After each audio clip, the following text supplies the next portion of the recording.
Hello, and welcome to another episode of 3 a.m. Conversations. I am your host, Jacqueline Smith, and today, this episode is going to focus on love. It's the month of February. Valentine's Day is around the corner, and I thought this would be the perfect topic to delve into. Now, I done started and stopped recording this episode of this podcast so many times. And so much so that I had to just shut everything down and just pray and ask God where He wanted me to go with this podcast and where I should start off first. And He led me to the Bible. So I am going to read you what the Bible says love is, and then go from there. So if we open up the Bible to 1 Corinthians chapter 13, starting at verse 4, it reads, "Love is patient, love is kind. It does not envy, it does not boast. It is not proud. It does not dishonor others. It is not self-seeking. It is not easily angered. It keeps no record of wrongs. Love does not delight in evil, but rejoices with the truth. It always protects, always trusts, always hopes, and always perseveres." Wow. I just feel like in life and in love, you will be tested on every one of these levels. And in my personal life, I have definitely been tested, but I think in a unique way.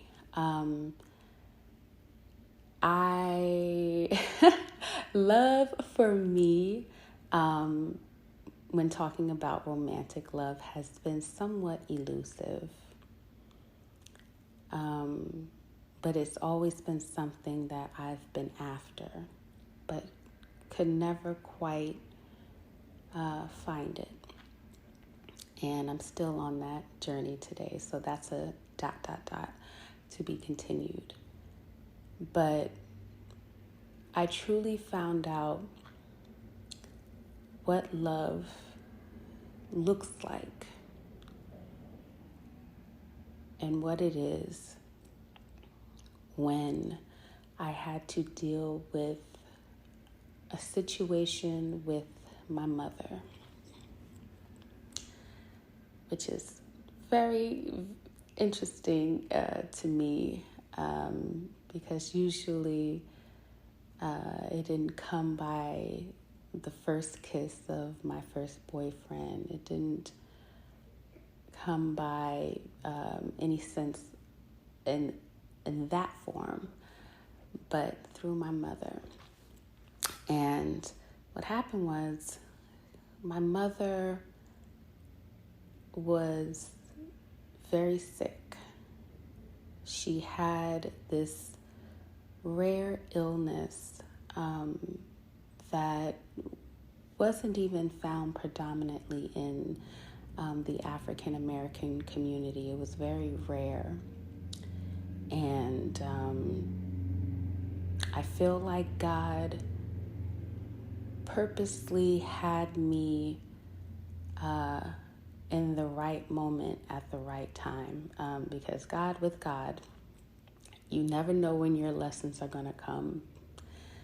The only thing that you know that there will be lessons and trials and tests, but you never know what form they're going to come in. So when my mother was diagnosed with this illness, I had just quit my job. It wasn't something that I thought I would do, but that was also a move by God. to leave that job, and I was obedient, and I left a good paying job. I made a lot of money with that job, so that's why it was hard to leave. But God had other plans, and I walked away.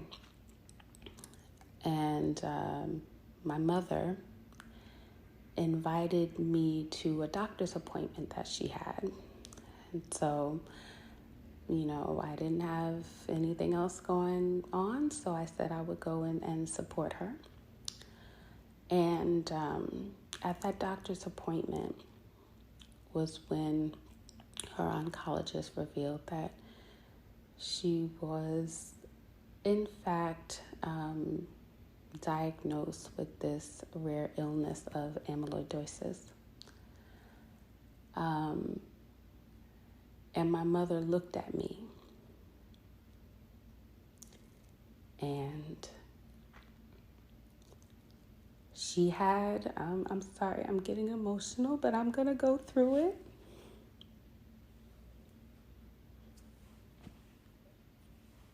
Because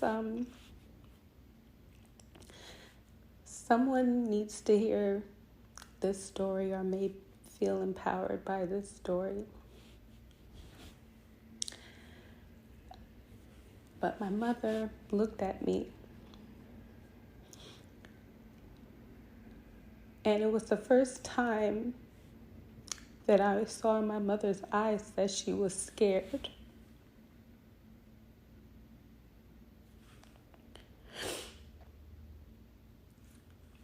And looking back, I think it was very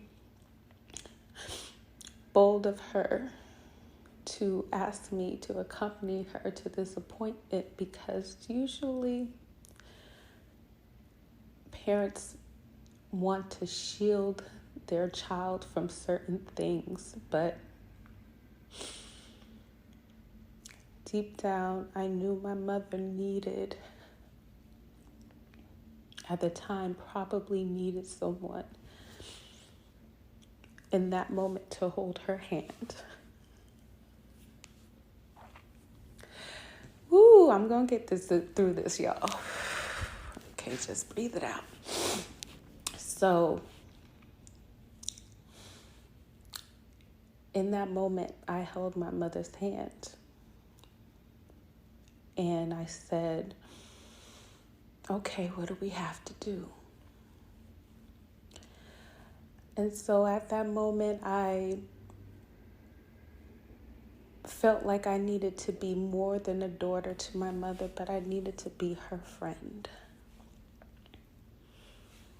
I didn't want to show her that I was scared, even though I was. I wanted to show her that she picked the right person to come with her that day. I did not cry. I showed a very strong front. And I said that we would get through this together. And I meant that with every fiber within my being. That whatever road lied ahead of us, that we were going to get through it together.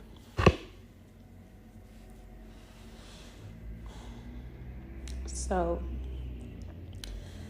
there were numerous tests that my mother had to go through in order to accurately measure how much this illness had ravished her body.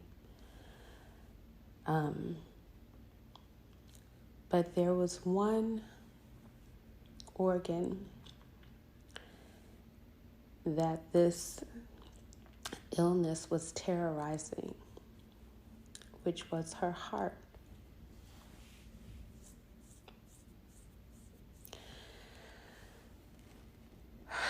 So we had to go to an hospital to have a biopsy of my mother's heart to confirm that the illness was in fact there. During that procedure, which was supposed to be a day procedure, we were supposed to be in and out the same day. But things did not go that way.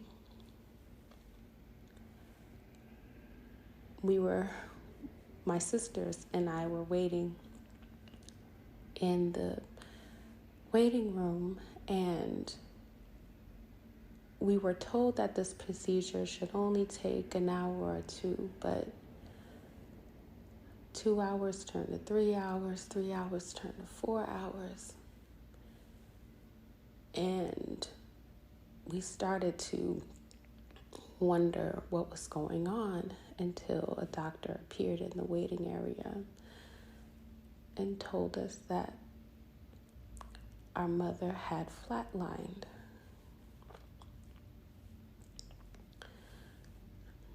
But they were able to revive her, and that she was in ICU.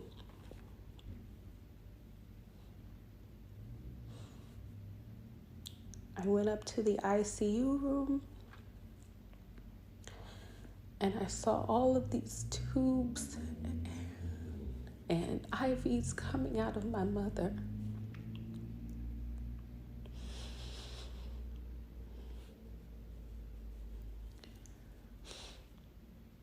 It was the most traumatic, heart-wrenching sight I've ever seen. This woman who, to all who know her, was such a force. Anybody that asks me about her, I describe her as pure fire.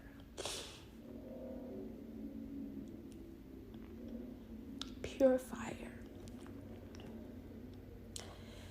And as she lied there in just such a weak and vulnerable position, I had to thank God that she was still here, still with us.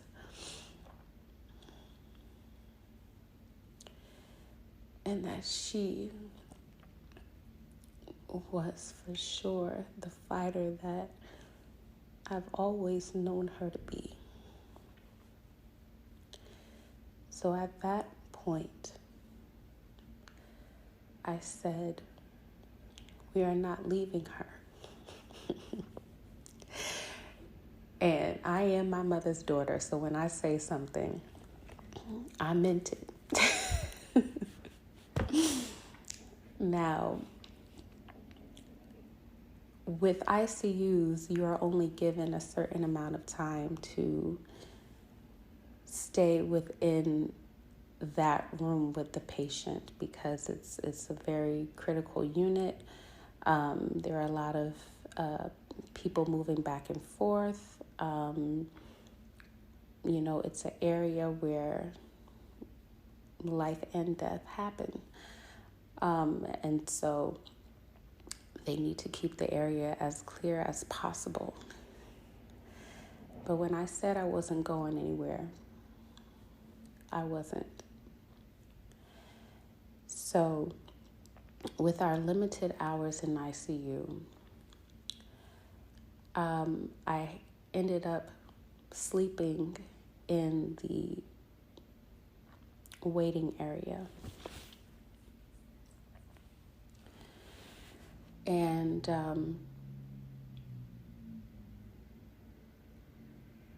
I didn't leave the hospital for 3 days straight until someone came to get me. And I broke down crying because I didn't want to leave her.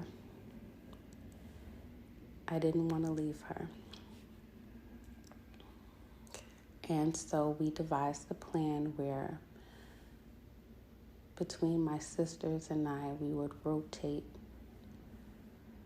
keeping vigilant watch over her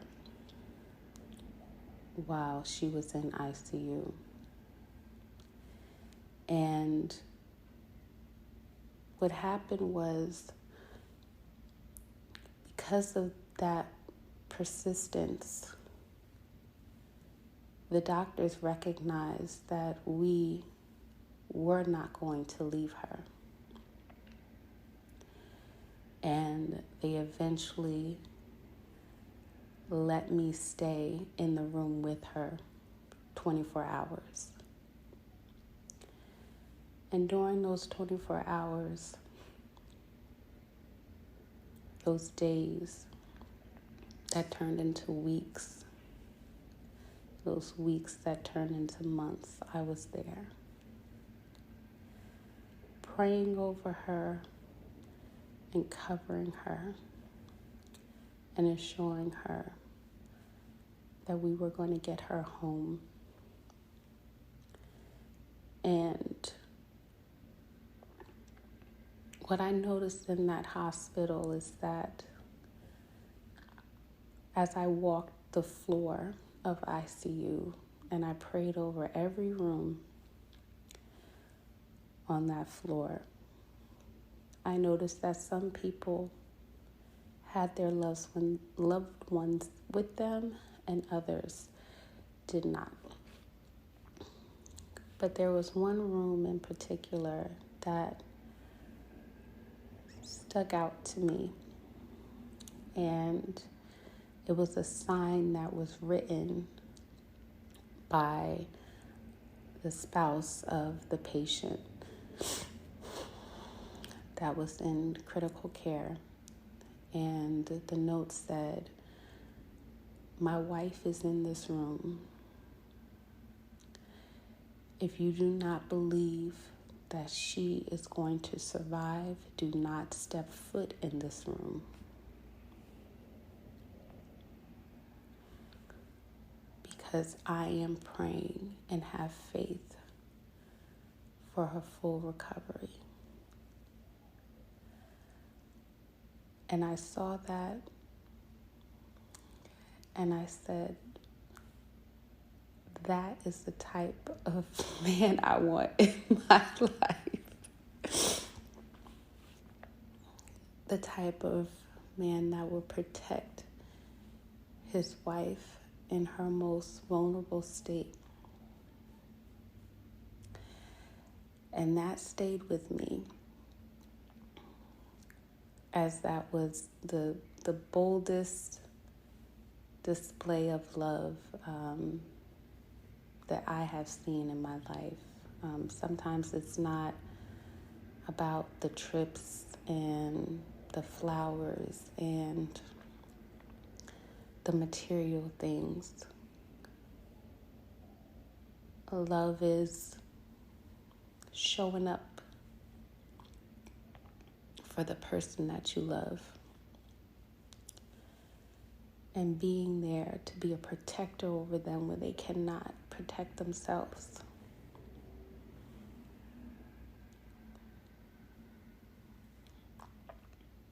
Because in your vows, you do promise to be there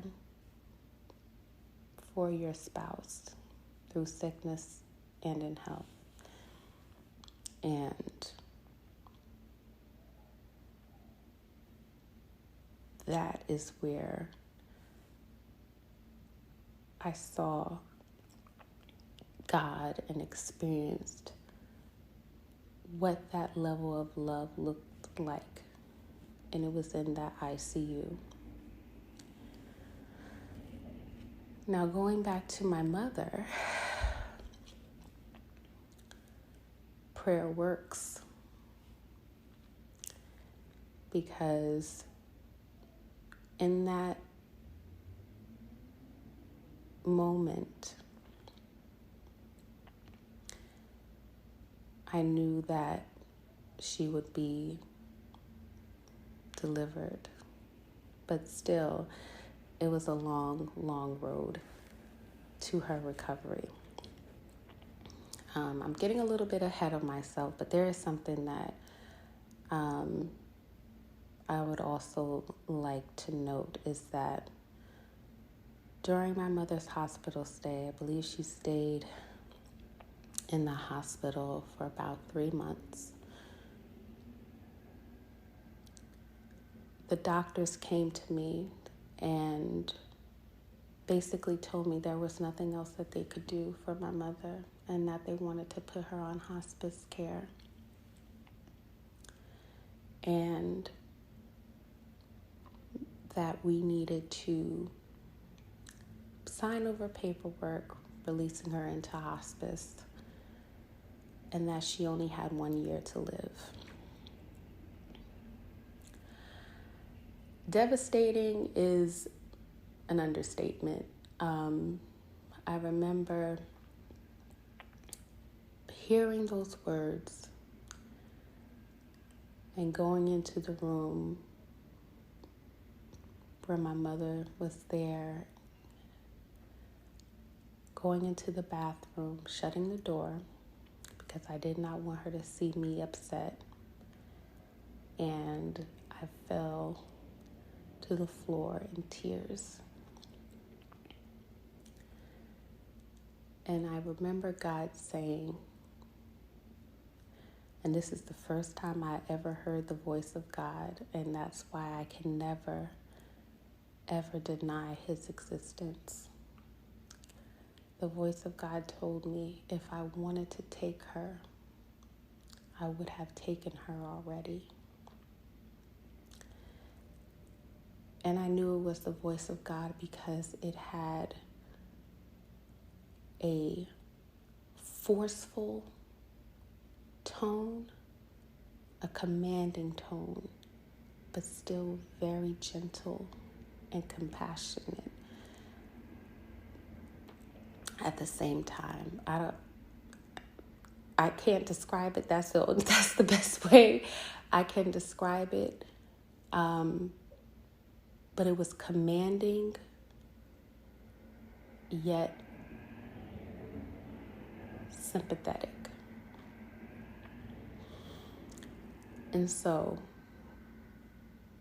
when he said that to me, I got up and I went to the doctors and said, I didn't go to the doctors actually, I went to the nurse.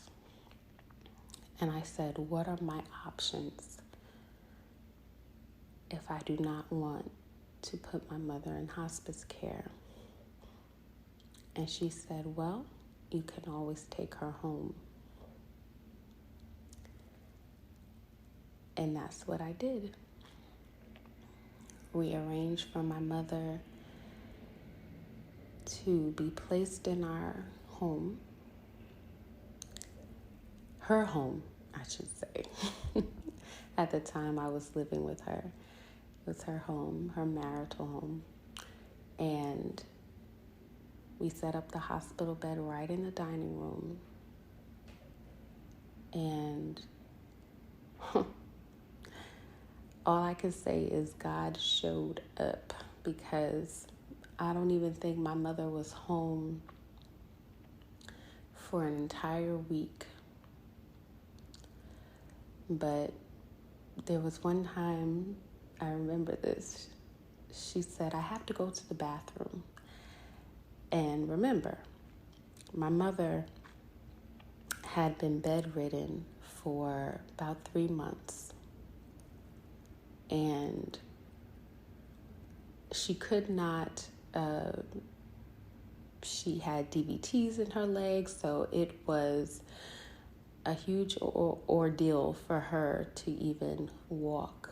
But she said, I wanted to go to the bathroom. And we have a guest bathroom on the main floor in our home. And I remember my mother sitting up, getting up out of the bed with assistance, and going to the bathroom herself. And when I saw that her spark and her energy was still there, and that she was still determined to do things on her own, I knew, I was like, oh, it's on. Whatever false report that we received, or whatever report we received, is false in the name of Jesus. And we are going to defy whatever they thought that, my mother's end was. My mother was still a fighter, and she was still with us. And the visiting nurse that came, I remember having a conversation with her, and I told her exactly like that man said, put that sign on the door of the ICU. I said, if you do not think my mother has a chance at survival, I will have to ask you to kindly leave our home. And the nurse looked at me and she said, I looked at your mother's medical records, and she said all that she has been through. I thought that I would come in here and I would see someone that was not going to make it. And she said, I can assure you that I'm looking at your mother now, and I know that she is going to get through this and that she is going to survive. Because she said, your mother doesn't look like what she has been through. Your mother doesn't look like what these reports say. And again, I knew prayer worked. And I think through this experience, and by the way, from that moment on, my mother lived for another 7 years. They only gave her one, but she lived another 7 years. And I truly think it was because of the love and prayer that we instilled over her. And through that experience, I grew incredibly close to my mother. Again, going back to God having me to leave a well-paying job because he knew my mother would need someone that was there for her through this battle in her life. And it was a battle. It was a battle. And she fought courageously. And I say all that to say, I love my mother. I've always have. But there was a different level of love that she has shown me. And I don't think that I've ever had a chance to say this to her. In fact, I know I did not have the opportunity to say this to her, but she showed me how to show up for someone that you love. The experience of not letting go, the experience of fighting and being protective of, and being a covering for, and showing up wholeheartedly willing to hold your loved one's hand. And there were times that were very difficult because the journey to my mother's recovery from that hospital stint was it was like a roller coaster. There were some days when she would be good, and then there would be some days where it felt like we were not making progress. For example, due to my mother's cardiac arrest, she lost quite an amount of oxygen to the brain, which in turn affected her memory. And the doctors said that there could be a possibility that her memories could all come back, and there could be a possibility that only some would return. It was touch and go. And I remember there was a time when I was caring for my mother, and I walked into her bedroom to check on her. And she looked me dead in my eye and said, "Who are you? And what are you doing here?" And so as her daughter, that crushed me because how could my mother not recognize me? But going back to 1 Corinthians chapter 13, love is patient. And in that moment, I introduced myself and I told her that I was her daughter, and I proceeded to show her pictures of our family and going over each one of their names and who they were to her, and just reassuring her that she was in safe company. And this happened several different times.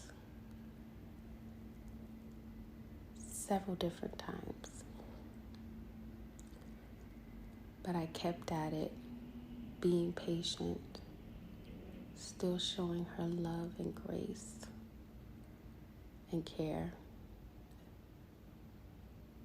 even when she acted out in anger and frustration. I still extended that patience and kindness to her in her moments of confusion. And during that experience, I really grew to know what love is. Because my previous thought was something that was very frivolous, very trivial, very storybook, Cinderella, Prince Charming, that I would be rescued and whisked away to a castle. But this experience with my mom showed me that love is consistent. It's a constant showing up for that person, no matter where they are, in their life. It's constant.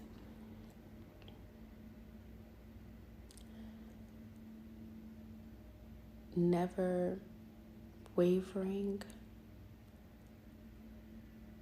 but strong and enduring. And that, of course, had me thinking of ways of how can I define this for myself? Like, how can I verbalize the type of love that I want to have in my life? Because not only did this, experience teach me what love is from an actionable standpoint, not just verbalizing or telling someone that you love them, but putting action behind it. And what that looks like from a physical standpoint, to go into a hospital, to an ICU every day for 3 months, and to hear and to see death all around you. Doctors rushing in, saving lives 24 hours a day, and the look on their faces when their patient doesn't make it. My God.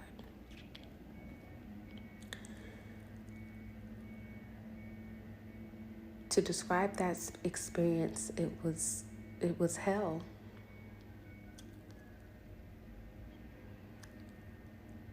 That ICU floor was hell.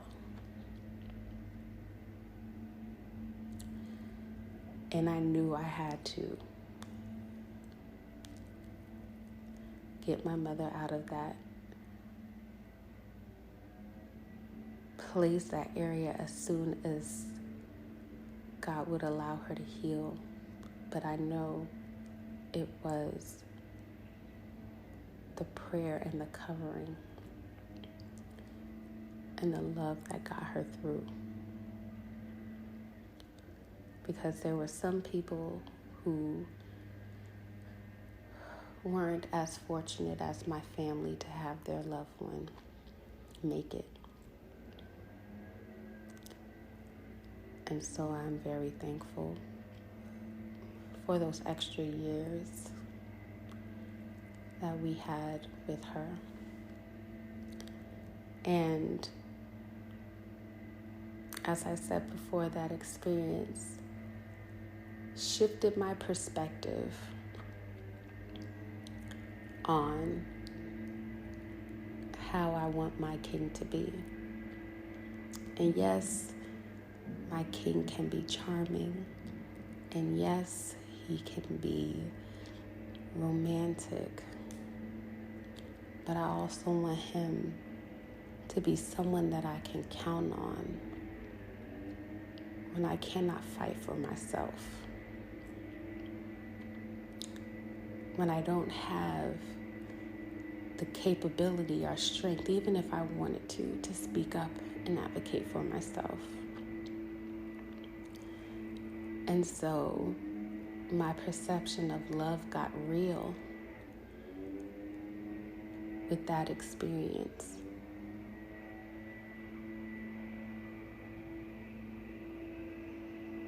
It was tested.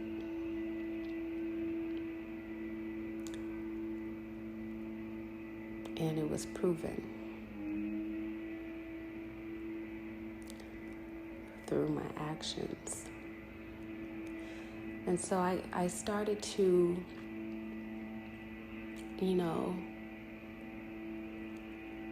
after my mother passed in 2019,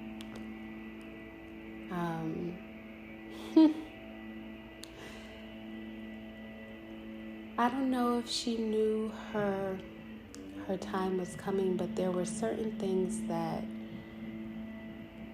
she would give me, whether it was a card that says, do not open until next year.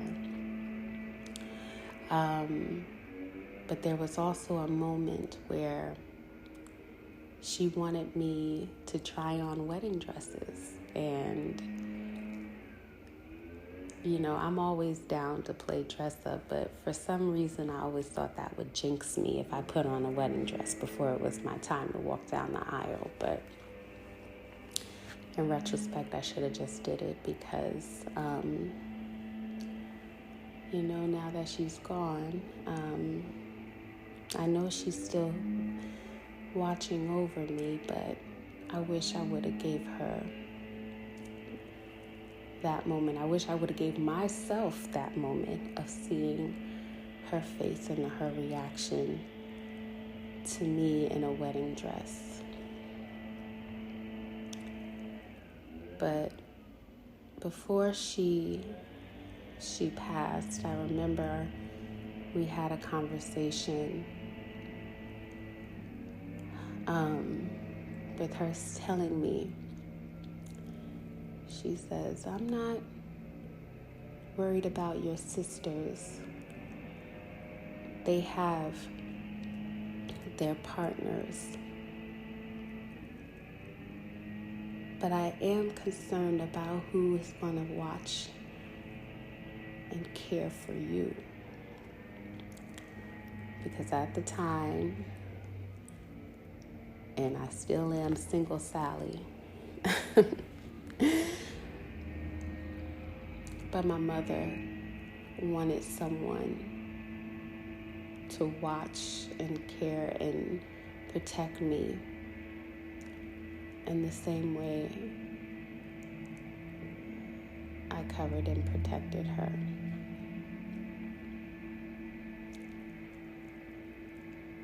And I think,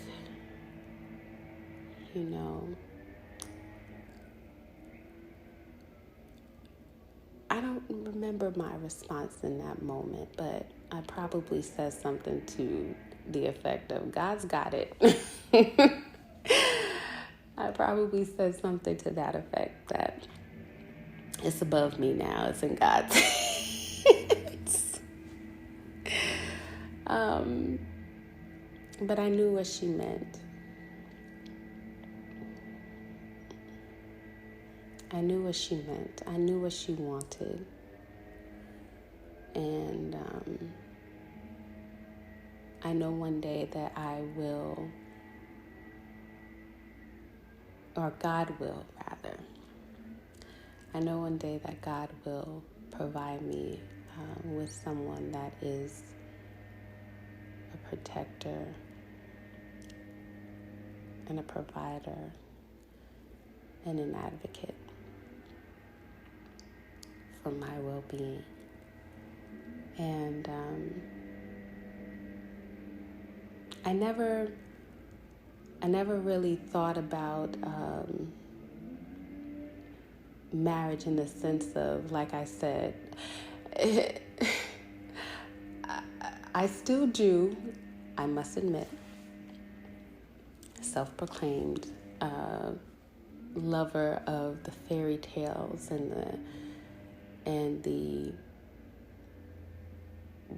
romanticized version of love.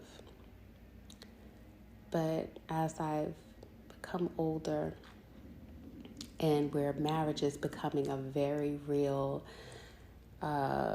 situation for a lot of my friends, I started to define for myself so that I would be able to recognize it more clearly of what love is. And so I reflected on this experience with my mother. I reflected on my past situationships, and that's exactly what they were.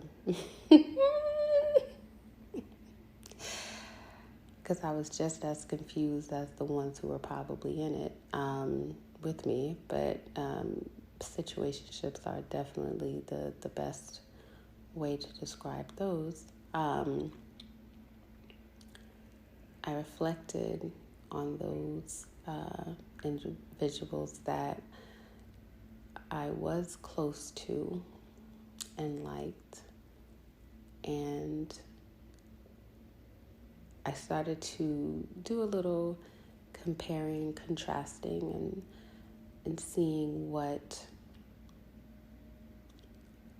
worked and what didn't work, and what I was missing and what I was lacking. And as I began to clarify my definition, I came up with the notion that to love is a decision. It is a choice that we make every day, every single day. Is that you have to choose your partner, the one that you are committed to. You have to choose them every day. You have to choose them through anger. You have to choose them through frustration. You have to choose them through disappointment. Not just in times of joy and happiness and gifts and material things, but it's through those times of health issues and addictions and traumas that you still choose that person as your partner in this life. And that brings me to this, I want to call it a podcast. That brings me to this podcast that I saw on YouTube a couple of weeks back. And baby, this triggered me. Trigger alert. This story triggered me. But I'm happy that the couple eventually found each other. But it was triggering. So I'll tell you a little bit about it. So I don't want to put anybody's marriage or business out there because this is my opinion. So I will speak in general terms. But this podcast was based on couples interviewing couples, and how it started out was with, how the first question everybody wants to know when you're coupled up with someone is like, how did you meet?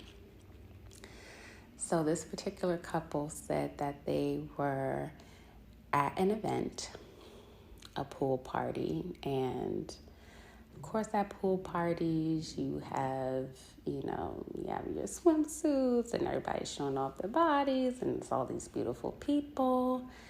And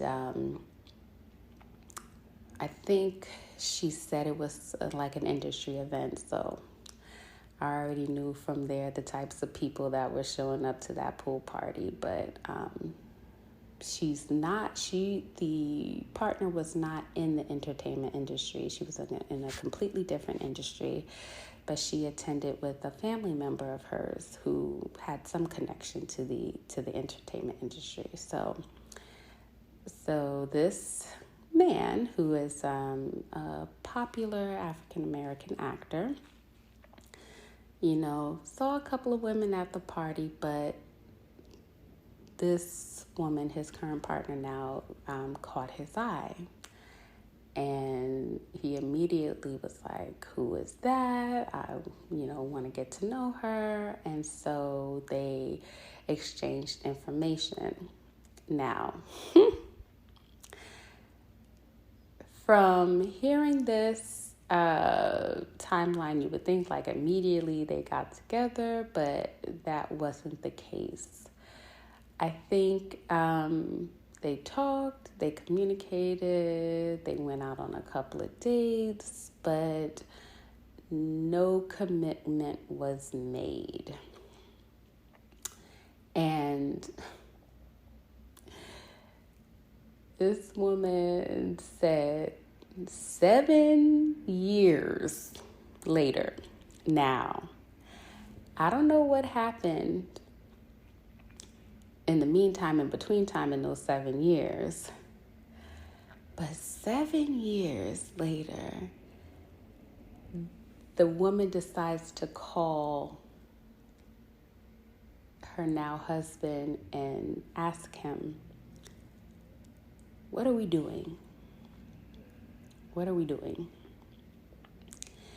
And I think she said, I'm ready.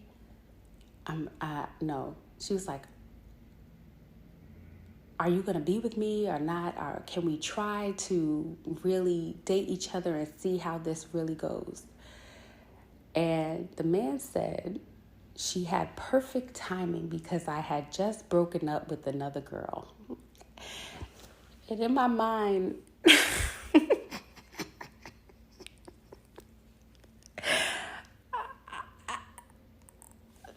girl, kudos to you. Kudos to you. Because 7 years, woo! And then this man said, ladies, let this be a lesson to you. Don't stop going after or chasing the man. Oof, oof, oof, oof.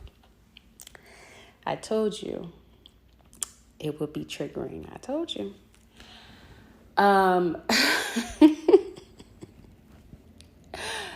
I could not believe my ears. I could not believe what I was hearing.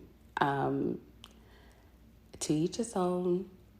Love has a funny way of working things out. I'm happy that she has found her mate.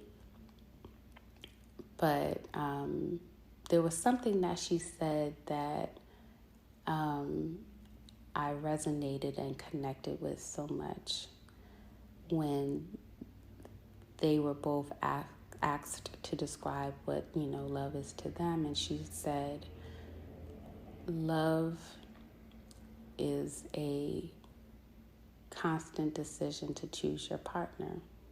And I was like, I feel you, girl. That is the same. I view it in the same way. And when she said that, I reflected on what this woman had to go through in her journey to achieve this love. And this is all speculation. This is just thought, or my opinion. But I really do feel that this woman for 7 years chose this man over and over again. She could have dated other people. She maybe thought that she was, moving her life forward. But I deep down feel that this woman knew that that she was in love with this man. I think she knew, and I think he wasn't ready. I think he wasn't ready to recognize it or claim it. Maybe because he wasn't ready to settle down and he still had,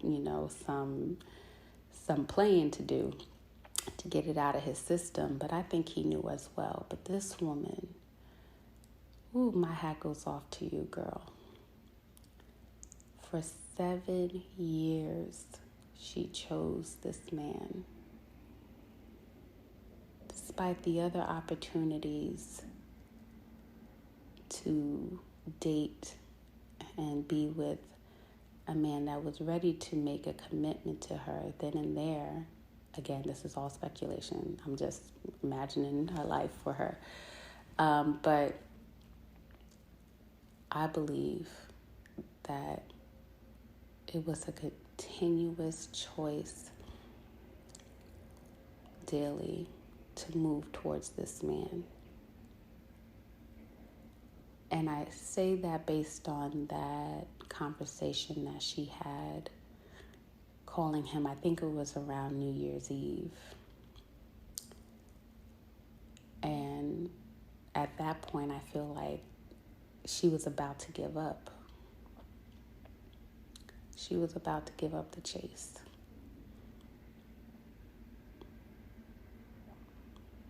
And it just so happened that he had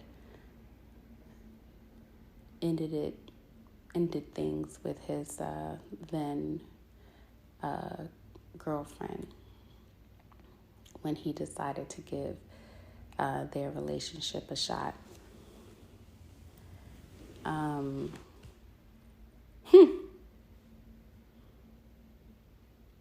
Yeah, that stuck with me.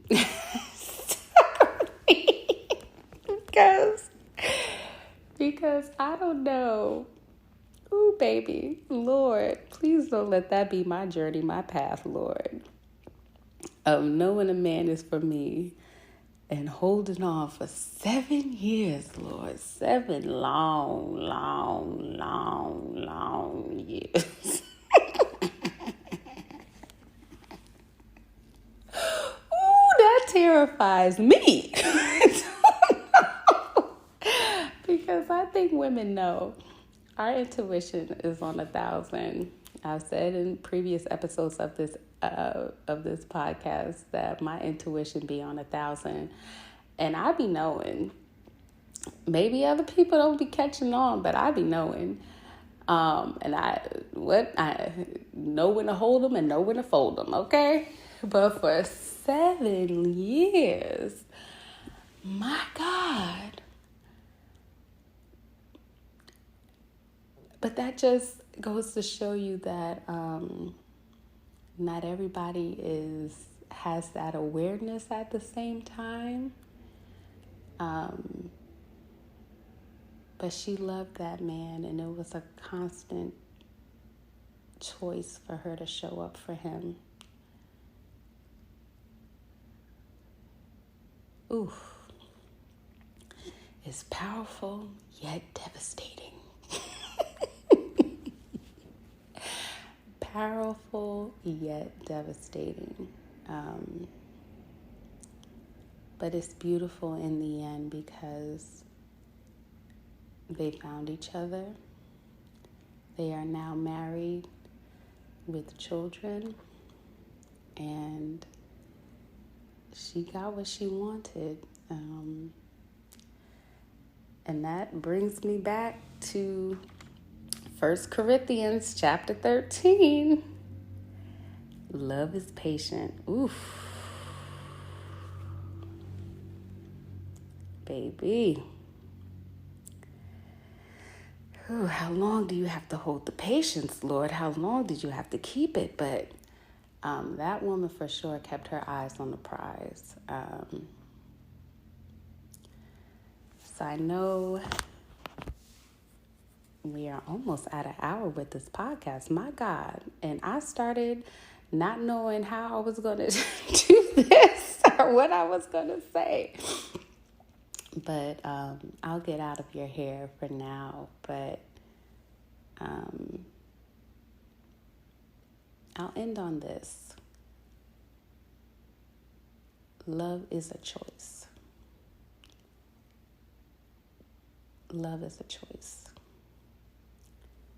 So make sure you choose wisely.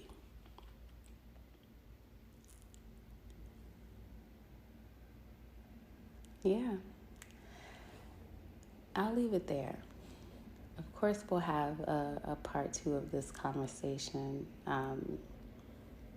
as we celebrate all things love, all things Black love, in this beautiful month of February. But I'll let that marinate with you for a little while. And love is a choice, a constant daily choice to choose your partner every day. So, with that being said, this is your host, Jacqueline Smith, and thank you for listening to 3 a.m. Conversations.